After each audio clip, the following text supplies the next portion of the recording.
Pernahkah kamu menyadari bagaimana ada orang yang bisa duduk diam dalam keheningan dan merasa benar-benar tenang, sementara pikiranmu justru berjalan dengan ratusan percakapan sekaligus, mengulang apa yang terjadi kemarin, merencanakan apa yang akan terjadi besok, menilai semua hal di antaranya. Dan itu tidak pernah berhenti. Bahkan ketika kamu mencoba untuk bersantai, pikiran itu tetap berjalan. Bagaimana jika saya mengatakan bahwa suara itu bukanlah dirimu? Dan di saat kamu memahami perbedaan antara dirimu dan suara itu, segalanya mulai berubah. Kamu akan segera memahami mengapa pikiranmu tidak pernah berhenti berbicara. Dan satu pemahaman yang akhirnya membawa ketenangan. Karena ketika kamu melihat ini, kebisingan yang terus-menerus itu mulai kehilangan kekuatannya atas dirimu. Dan itu mengubah segalanya. Dalam beberapa menit ke depan, kamu akan memahami dengan jelas apa sebenarnya suara itu dan mengapa ia tidak pernah berhenti. Ini bukan tentang teknik meditasi, bukan tentang afirmasi positif. Ini tentang melihat satu ilusi bahwa kamu adalah pikiranmu. Karena di saat kamu menyadari bahwa kamu bukan suara itu, kamu terbebas darinya. Dan kebebasan itulah yang selama ini kamu cari. Inilah yang kebanyakan orang tidak sadari. Suara di dalam kepalamu itu bukanlah dirimu. Itu adalah sesuatu yang diciptakan oleh pikiran untuk membantumu menjalani hidup. Tapi di suatu titik, kamu mulai percaya bahwa kamu adalah suara itu, dan disitulah masalah dimulai. Ini adalah hal yang menarik. Suara itu hanya punya satu tugas, melindungimu. Karena itu, pikiran terus mencari masalah, membuat berbagai skenario, mengulang kejadian, mencari apa yang salah atau apa yang bisa salah. Ia berpikir jika ia berhenti berbicara, sesuatu yang buruk akan terjadi. Jika ia berhenti menganalisis, kamu akan melewatkan sesuatu yang penting.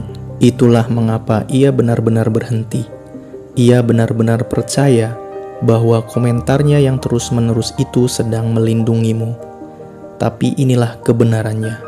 Sebagian besar dari apa yang kita pikirkan dan kita katakan tidak ada hubungannya dengan bahaya yang nyata. Itu hanyalah kebisingan. Kebisingan mental yang memperlakukan setiap situasi seolah-olah itu ancaman. Coba pikirkan, suara itu mengomentari segalanya. Apa yang harus kamu lakukan? Apa yang seharusnya tidak kamu lakukan? Apa yang orang lain pikirkan tentangmu?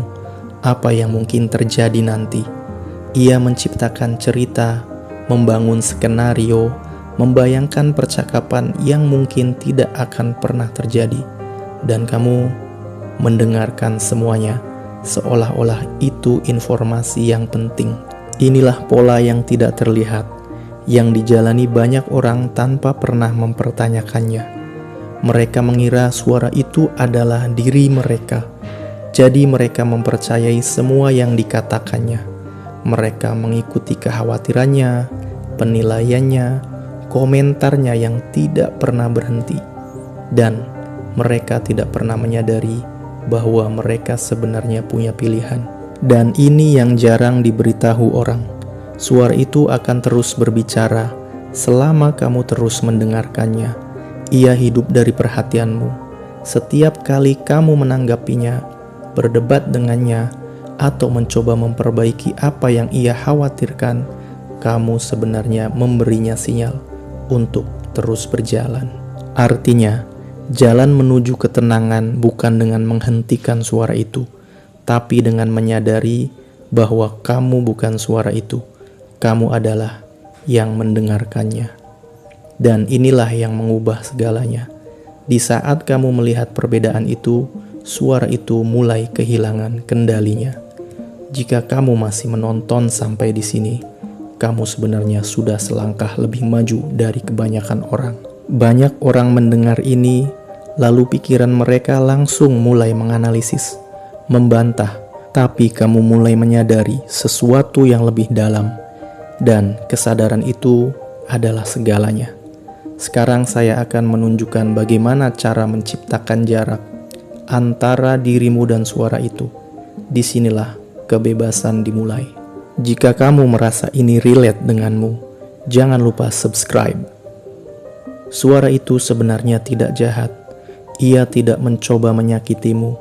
Ia hanya melakukan apa yang memang dirancang untuk dilakukan. Tapi ia berjalan dengan program lama. Mari kita lihat dalam 3 tahap. Pertama, kesadaran tanpa suara.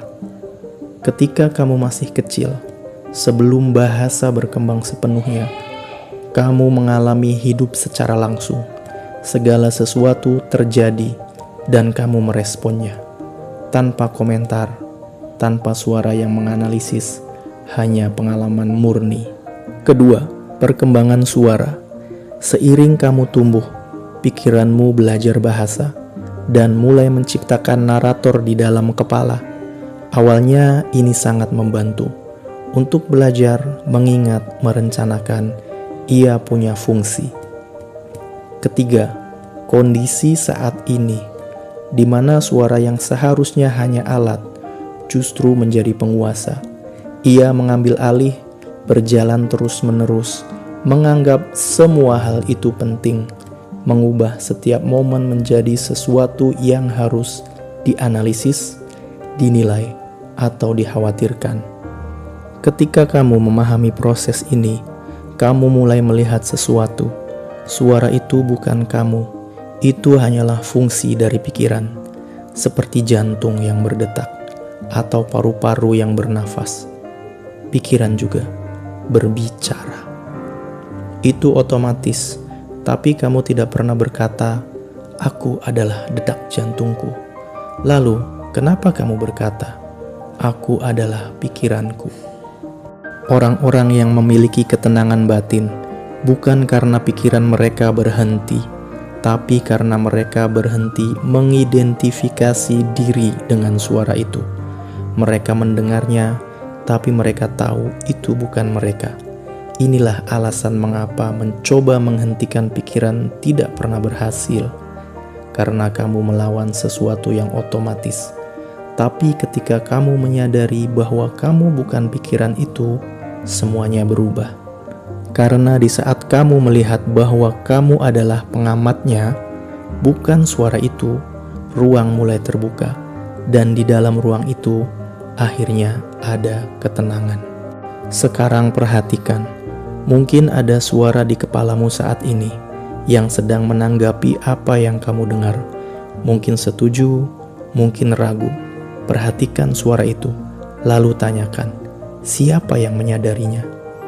Jika kamu bisa mendengar suara itu, berarti kamu bukan suara itu. Kamu adalah sesuatu yang mengamati, dan itulah dirimu yang sebenarnya. Sebagian besar orang menjalani hidup mereka sepenuhnya terikat dengan suara itu. Apapun yang dikatakannya, mereka percaya. Apapun yang dikhawatirkan, mereka ikut khawatir. Padahal menariknya, suara itu selalu tentang masa lalu atau masa depan. Ia mengulang atau membayangkan. Ia tidak pernah benar-benar ada di saat ini, karena saat ini tidak membutuhkan komentar. Orang yang tenang memahami satu hal sederhana. Ketika kamu berhenti memberi perhatian pada suara itu, ia akan mulai mereda. Seperti api yang membutuhkan bahan bakar, perhatianmu adalah bahan bakarnya. Ini bukan berarti suara itu hilang. Ia tetap ada, tapi hanya menjadi latar belakang, bukan lagi pusat hidupmu. Dan disitulah hal yang indah terjadi. Ketika suara itu tidak lagi mengendalikan hidupmu, kamu menemukan sesuatu yang lebih dalam. Ketenangan, kesadaran, sebuah pemahaman tanpa kata. Itulah dirimu yang sebenarnya. Sekarang bagaimana caranya? Mulai dengan hal sederhana. Dengarkan suara itu saat sedang berkomentar. Tanyakan, Siapa yang menyadari ini? Perhatikan, sadari, lalu alihkan perhatianmu ke sesuatu yang nyata. Napasmu, suara di sekitarmu, tubuhmu. Biarkan suara itu tetap ada. Kamu tidak perlu menghentikannya. Kamu hanya berhenti memberinya seluruh perhatianmu. Lakukan ini secara konsisten dan sesuatu akan berubah. Suara itu akan tetap ada, tapi tidak lagi menguasaimu.